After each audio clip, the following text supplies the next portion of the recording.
notice. What's in your face? It's a moustache. I've been growing it all summer. I forgot to tell you, I saw Maeve the other day. I don't need to know what Maeve is doing anymore. Here are the students currently attending what has been dubbed the sex school. Good morning, morning.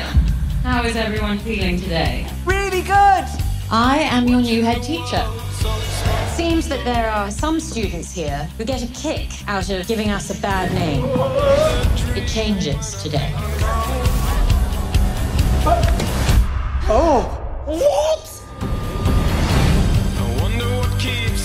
I think I'm ready to, Really? You were puffed on our graph. There is a battle happening for the sexual health of our teenagers. I will get Mordell back on track. What is that? It's my shame sign. Sex will ruin your life. You can't be teaching this stuff. It's backwards. I'm not getting involved anymore. Things are easier when you don't care. I don't think you stopped caring. I think you had your heart broken. What are you doing here? She needed a lift. That's convenient.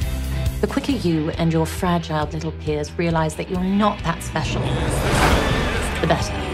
Hello and welcome to this What Do You Want to Watch Spoilercast for Sex Education Season 3. I'm Ashley Hobley. Joining me today, Dylan Blight. What up?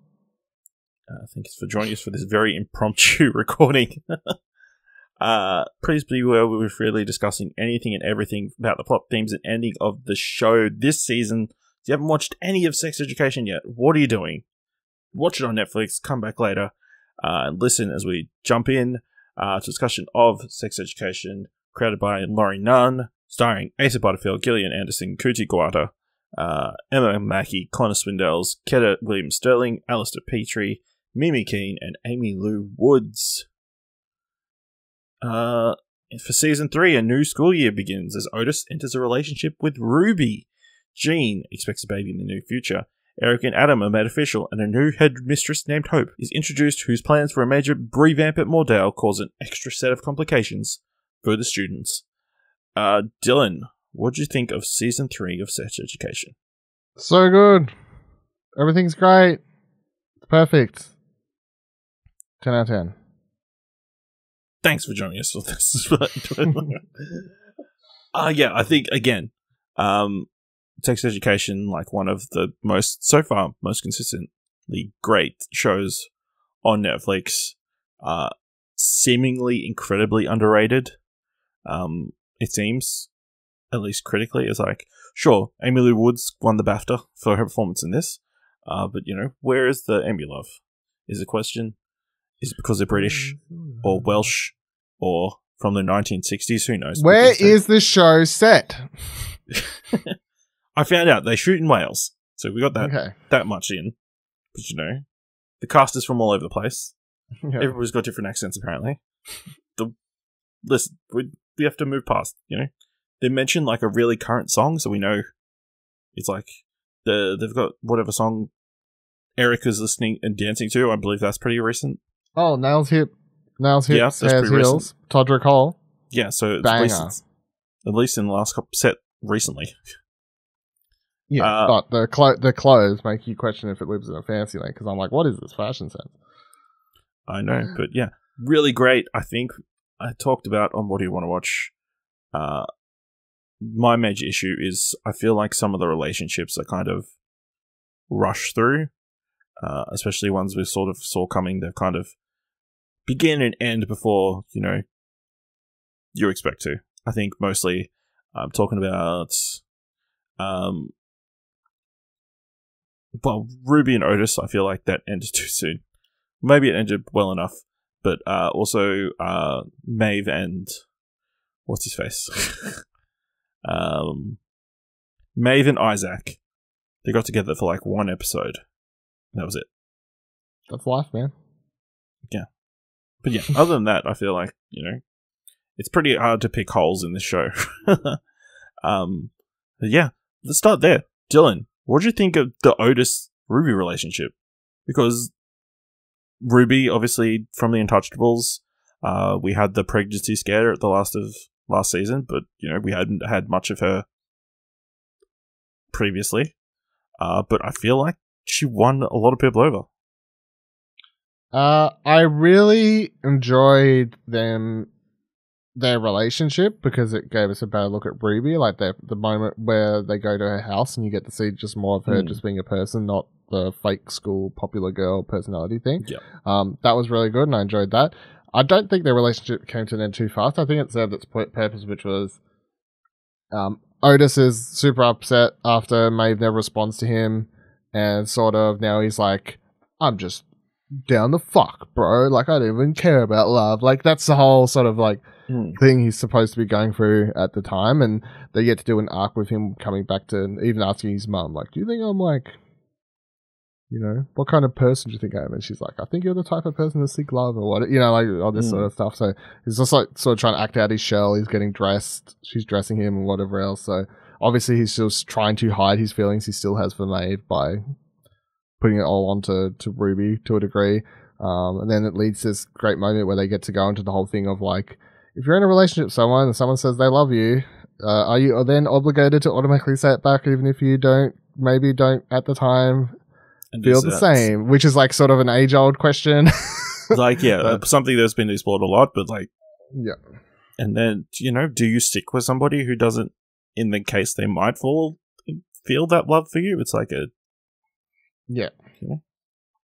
So yeah, I enjoyed I think their relationship worked for telling what was his response again? Was it, that's nice? Or yeah, he goes, that's nice. See you tomorrow. Yeah, absolutely. But yeah, I really enjoyed it, and it's like I was kind of like they won me over. It's like maybe I would have liked to seen more of them for a little bit longer. High with her dad sitting there smoking away. Yeah.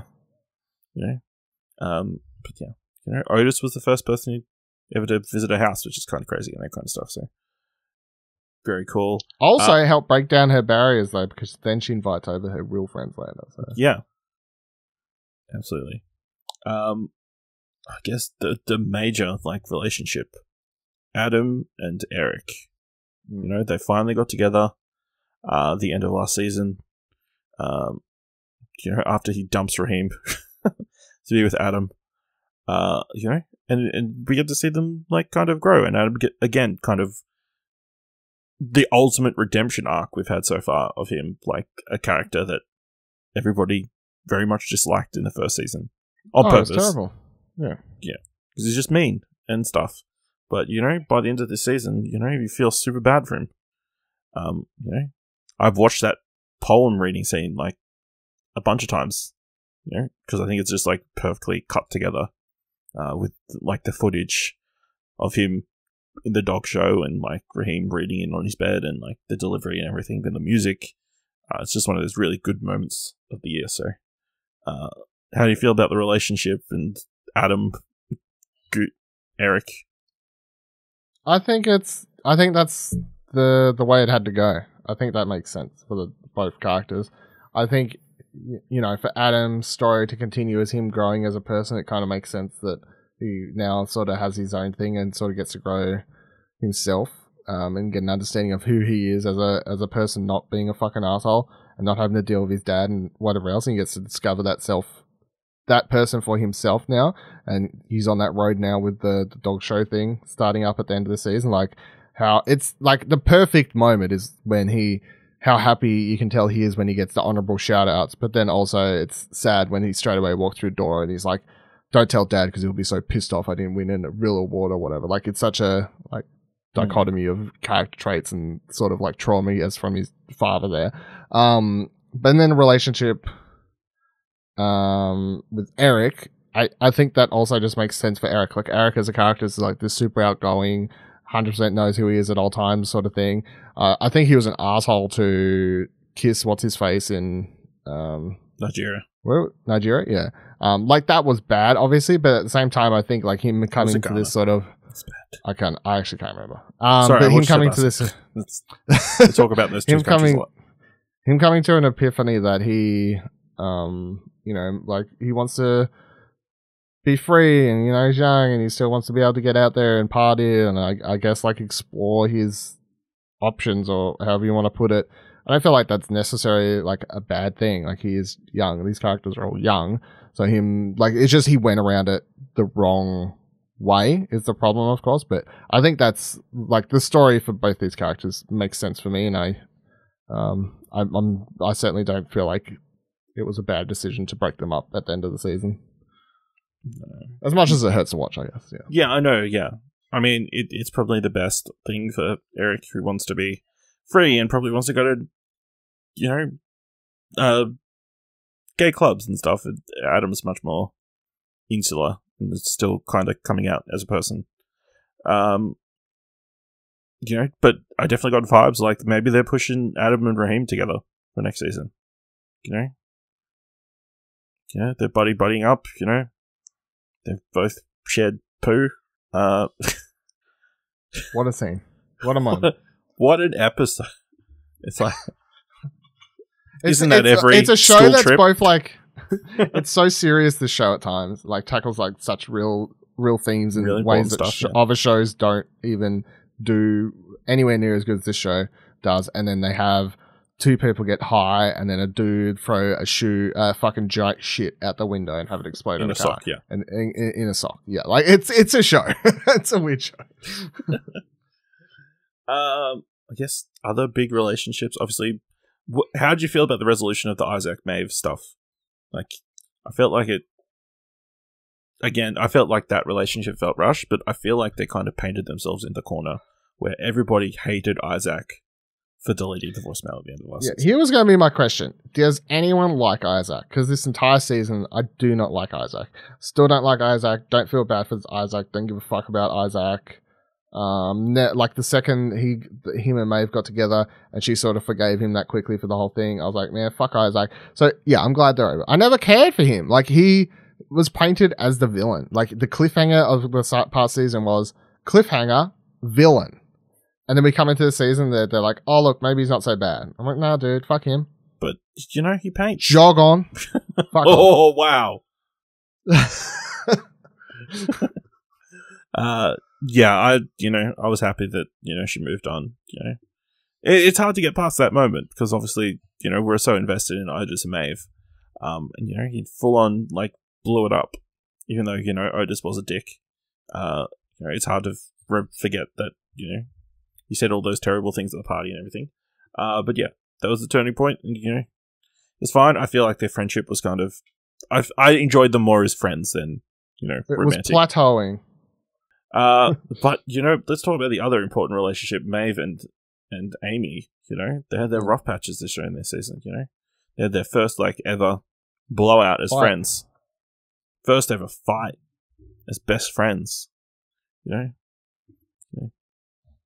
I really enjoy it. I think Aimee is like one of the... Again, she won the BAFTA, but, she's like...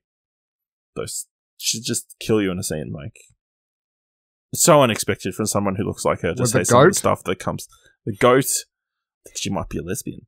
Or like... But she needs to go number 2 is real bad. It's like a really wet one. And don't go in there. Like that scene. It's so relatable because she's like... I'm just feeling really anxious and I think I really need to poo and it might be a wet one. I'm like, fuck, I'm there all the time. Every time I catch a plane. Yeah, and this, like, obviously she's dealing with the trauma she had from the bus. And like actually having her talk with Jean about her issues. And then Jean accidentally getting her fascinated in vulvas. To the extent she's making vulva cupcakes to give out, and they look pretty good though, like detail. They look, very in depth. Yeah, I enjoyed the growth of Aimee, and like she finally broke up with her boyfriend by the end of the season. So she's finally going to be able to work on herself and be true to herself. So yeah, but then she also drops everything and goes with Maeve to find her foster sister, little sister, who's been kidnapped by her mum, which is an interesting through line through the season. Of Maeve opening up to this other family as well. Leave Zoom with them. I need to leave by the end of the season. It was very fast. We're in, we're out. Bye-bye. Yeah, I guess, how do we feel about Otis and Maeve by the end of the season? Obviously, the petrol station scene, the gas station, which is so amusing. Otis's terror at being left behind. Yeah, just fucking losing his mind. Just screaming out in French. Yep.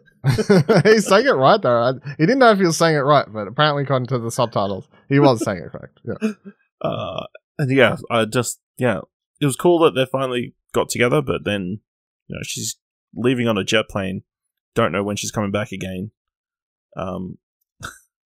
Shut up. Yeah, shout outs. And thankfully we're getting a season 4, so at least we know that, it isn't going to end like that, but they're going to get back together. She's coming back. But yeah, I thought that was really great.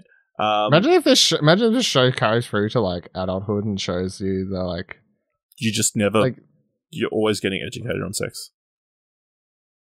I mean, that could be part of it. But I was also just gonna say that like the show like just does a good job of like back, and then they could get together as like adults, and like that's the happy ending, or whatever. Rather than like them getting together in school, as most shows do, and be like, they definitely never broke up. Let's mention a couple of additions this season. Obviously, we had Jemima Kirk as Hope Haddon, the new headmistress of Moordes Secondary School, trying to stamp out the school's reputation as a sex school. How'd you feel about that character during the season? I was really excited when I was watching the first episode, and I was like, "Oh shit, Jemima Kirk's in this!" Like, obviously, I don't know who that is. most known for Girls, which she's like really, really good in, and then she's done a few other things, but that's definitely what she's most known for. I was really excited, and I guess like all the students, I was tricked because I was watching the first episode. I'm like, this is going to be great. This is really cool. What an interesting juxtaposition for the shows. Yeah, but then it turns out she's basically a Nazi. Well, maybe not Nazi, but like she's very strict. Turns out she's very strict. Yeah, she's like Mrs. fucking Trunchbull over here, and shit goes crazy. Lines in the middle of school, segregation. Whatever else is going on. I think shit goes down the fucking turning all the lockers grey and whatever else. Let's get rid of all the colour. New uniforms. Shit's crazy. New uniforms. Straight up uniforms, yeah. The sign scene. Oof. Yeah, that's fucking dark. That is Trunchbull forcing that kid to eat that whole cake on the stage. Yeah, absolutely. Especially, poor who was it? Poor Lily, shaming you like that. Poor Adam. Well, I don't think Adam was really aware of what's happening. Adam wasn't too fussed. He's like, this is my life. I don't care. Yeah. But then I felt, I kind of felt bad for her at the end. Well, obviously, her conversation with Otis about, her body wanting to be a mother and that kind of stuff and being unable to do that. You feel a little bit bad for her. She was just trying to save the school, which is an interesting point leading to season 4. The school's getting sold. Yeah. Where are they going to school anymore? Yeah, I don't know.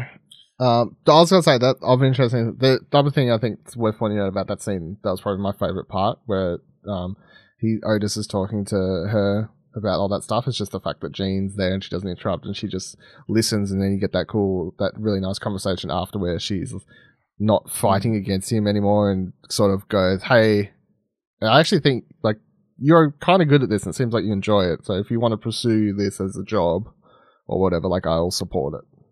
So, yeah, that was cool. That was a cool moment. I mean, that last episode was rough to watch, Man, I thought they were going to kill her. I was like, holy shit. I mean, it's like, wow, Gillian Anderson's like getting too big for the show. They're going to kill her off. I was like, they're going to need to put a trigger warning on this for fucking like, I don't remember the official terminology for like, birth, death, or whatever the actual term that is, but I was like, holy fuck. So, like, whew.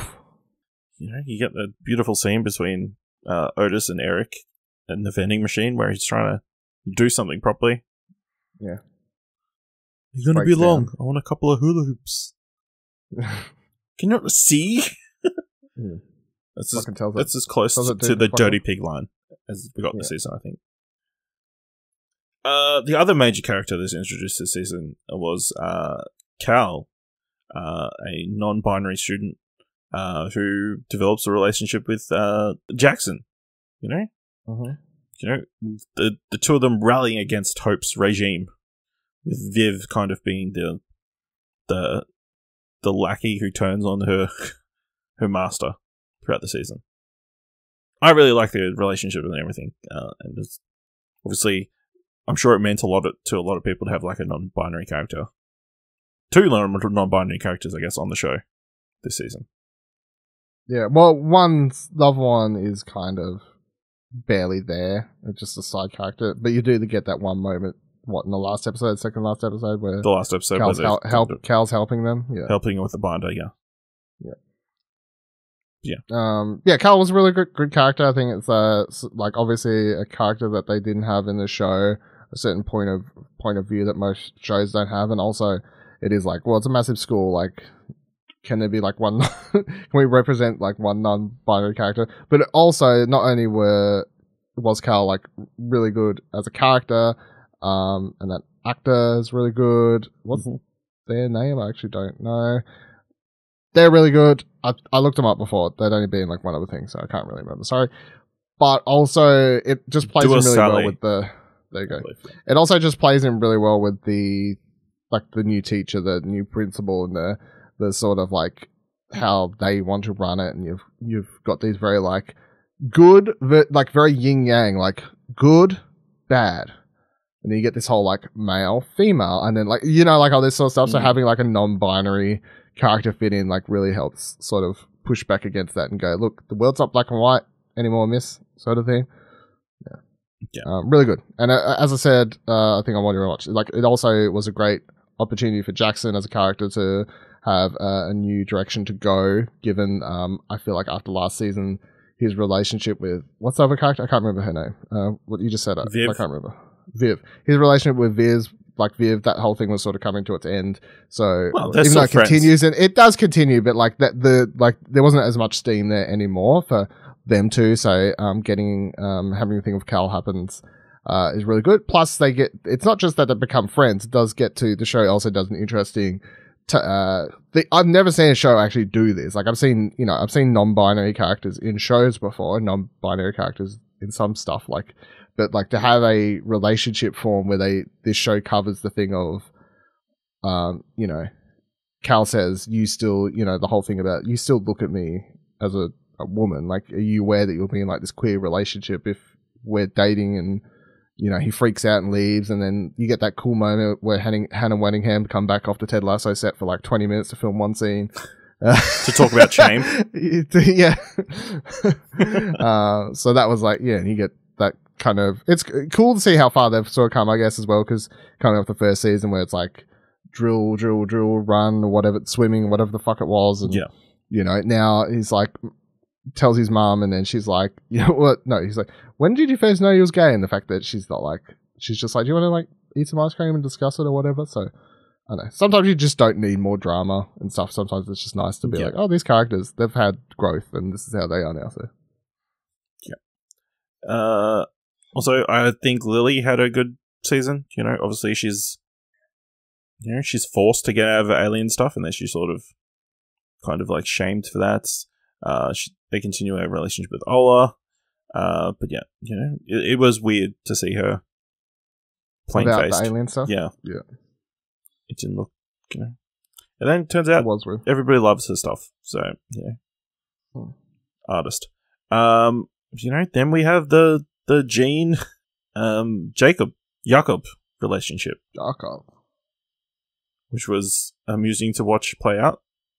Jean was amusing all season, whether it's her being gassy in the bathroom, in the kitchen. All those pregnant women being gassy in that Pilates class or whatever. Yeah, yoga class. That was something special. Yeah. Even the therapist scene with Jakob in that last episode where he talks about his wife who died of cancer and her cheating on him pretty much before she got cancer. And like how that kind of messed him up, and he just have all these trust issues. Yeah, and he's like, you never left her because he's like, you just don't do that. Yeah. Whatever. Says a lot about him as a character, I guess. Yeah, as a person. Yeah, as a person, and then you get the interesting cliffhanger. She opens the letter. And acts shocked. Acts shocked. So, yeah. Is it actually his baby? I hope so. Please you know, it's so done. You know? Yeah. Like, I really don't want the I hope it's like something it's actually random. like, yeah, I don't want it to be like, oh, it's actually one of those 20-year-old kids or whatever. I hope it's just something like, yeah, I don't know. Well, no, actually, I was going to say, like, I don't know what else it would be. Like, what else are they going to find out? I just don't know. Like, hopefully Otis's dad isn't his dad. that would be a fucking great twist. Sure. Yeah. That. Yeah. I will say the other running, you know, major player of the season, Mr. Groff, Adam's dad, like says a full breakthrough this season. You know, without the rigors of teaching school kids, you know, he gets to learn to love himself. Realize he likes to cook. Learns to love cooking. Yeah. Yeah. That moment at the kitchen table at his dinner at his brother's place, where he just like says, "Shut the fuck played up," by Jason Isaacs. Yeah. He does a really good job at playing an arsehole, like really, really good. Yeah, that was really good. It's funny. This show does a really good job at making you hate characters and then sort of come around to liking them. So, yeah, absolutely. So what are you hoping for season 4? March. No, what are you hoping will happen in season 4? Oh, sorry. Yeah, I don't know. I guess I would actually kind of like a time skip at this point. I would prefer, let's skip ahead. Well, I assume they're going to skip to whenever Maeve's thing's finished. Yeah, I would like it to start just like first episode is right before she's coming back, and then you can see the back end of her time in America, and they could film a bunch of stuff with her there, and you can get an idea of what her time was like and how she's feeling when she's leaving. And then by the end of that first episode, I'd like her to come back, and then we can start playing on what's going to happen there. Did she like meet someone else there? Like, has she changed as a person? What's Otis been up to? Has he just been like he obviously? Then you've also got the whole thing of like, is he just straight up back up into doing sex school at that point? Where's he doing that? Because is the school actually a thing? Like, if you do a time jump, there's just so many things that I'm like, I don't know if I need to see all that in the show. Like, just skip ahead. Like, what's happening with the school? I don't need to see her go for all the American stuff. Like, blah, blah, blah, blah, blah. Let's just skip ahead. Like, how long is she going there for? Like I guess, like 9 to 12 months? Maybe? Like, that sort of thing? Maybe. I don't know. If it's like that sort of thing, let's skip ahead like 8 months or whatever. 8.5 months. Let's just do it. Yeah, definitely. I want to, you know, I'm happy to get everything, you know. I think time jump makes the most sense. Yeah, it definitely has to be set whenever Maeve comes back. And yeah, I just hope all the relationships develop, and, you know, I doubt, do you reckon they'll pull, you know, the Maeve and Otis not getting together straight away? That seems like. I think maybe for at least the first, I don't know. Actually, I wouldn't mind if they did. Like, if you want to do a storyline where it's like, I need a good actual reason as to why. She met because I also in America. Yeah, but even that's like so overplayed. Yeah, I wouldn't mind a straight up story that goes, and it's kind of fitting for Maeve as a character where she's not someone who's usually like in and out of a heap of different relationships. You know, that's not really with her personality. So I wouldn't actually mind a storyline where they are legit. Like, it's fine. Yeah, like, I don't know. Just be that in itself would be. This universe finally got FaceTime. Yeah, that in itself would be a different take than most movies and stuff happen. Because usually, if movies and shows do these sorts of things, one of the characters is with someone else by the time they get back from their trip or whatever. So, yeah. I think the major thing I want is, you know, Adam and his dad to mend their relationship next season. Yeah, I definitely feel like that's going to happen. Like, he's gonna make him a dinner here at some stage eventually or whatever, but he's definitely not going to get back with his mum. I think that's done, and that should leave that, and that's fine. But him mending his relationship with his son, it should be the sort of forefront, and yeah, and then hopefully, Jean and Jacob and baby, you know, shenanigans, are dealing with that. And I will say before we finish out, "Fuck the Pain Away" by the school choir. What a moment. Fuck the pain away. Real song. Is it? Not a song. Yeah. It's like Who's some obscure rice author by some obscure band. Because I've looked it up. It's so good though. It's by I like how they're Peaches. just like, he's totally. Is it called Fuck the Pain Away? It's called Fuck the Pain Away. Oh, by Peaches. And it sounds quite different, but... I know this song. This is in Jackass. Is it? Yeah, I think so. Well, there you go. Like, I know this music. I didn't know the lyrics, but...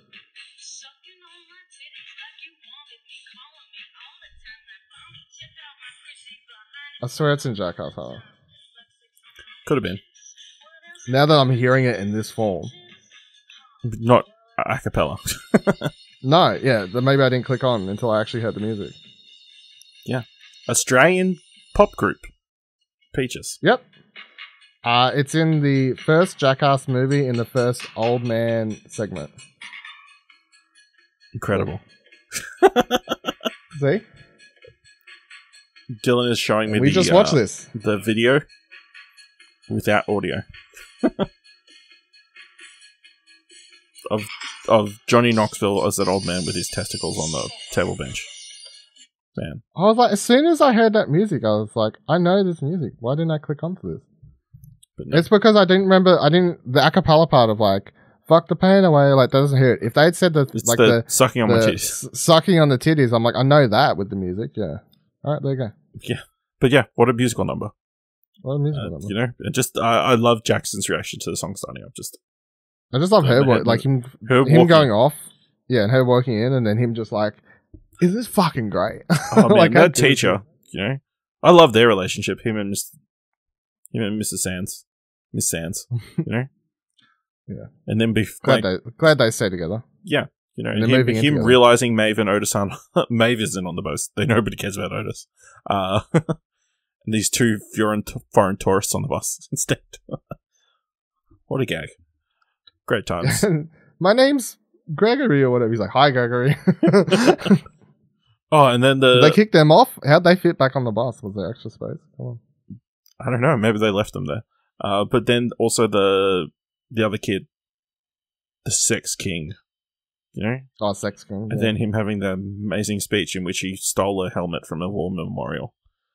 He completely ruins it at the end. Yeah. Talking about how all these people sacrificed their lives and how fucked it up it was that we were at war, and basically doing a like anti-war speech to a degree, and then be like, does anyone want to get high? Even she says, she's like, oh, you ruined it. Yeah. She's so good too, also, after they have the horrible sex ed like class thing where the males like in that thing, and then the girls are having to watch that woman go off and whatever else. Just yelling at them about pregnancy. Yeah, I love the moment when they come out and she like that what does that teacher's name? I forgot. What the girl? Like the woman teacher? That's in a relationship with, you know, the... Yeah, I can't remember what she said. But yeah, like she comes out and she's like, I shouldn't be saying this, but there's a sex education, like, gives like blah blah blah. She like gives them all this. Yeah, I like how she just breaks so fast. It's like after they misquote a bunch of facts. Thinking they have AIDS or something from memory. Yeah. Yep. He thinks he's got AIDS and he's just allergic reaction to to strawberry lube. Strawberry lube. There you go. Yeah. Great. Anything else you want to talk about? Anything? Yeah. No. Good show. I think we've hit all the important moments. Probably missed some, but yeah. Probably missed some of the smaller ones, but well, we got the key points. I nearly thought for a second that Eric was going to get fucking arrested and killed in Nigeria or wherever. Yeah, that would have been a turn. Let us know what you thought of Sex Education Season 3 on Twitter at explosion.com/Twitter or in our Discord at explosion.com/Discord. If you want to help us out here at What Do You Want to Watch, leave us a review on Apple Podcasts or on Podchaser, or tell people about the show. And if you like this episode, those with the dollar, head on over to our Ko-fi page, explosion.com/support. Thank you very much for listening, and until next time, keep watching stuff, I guess.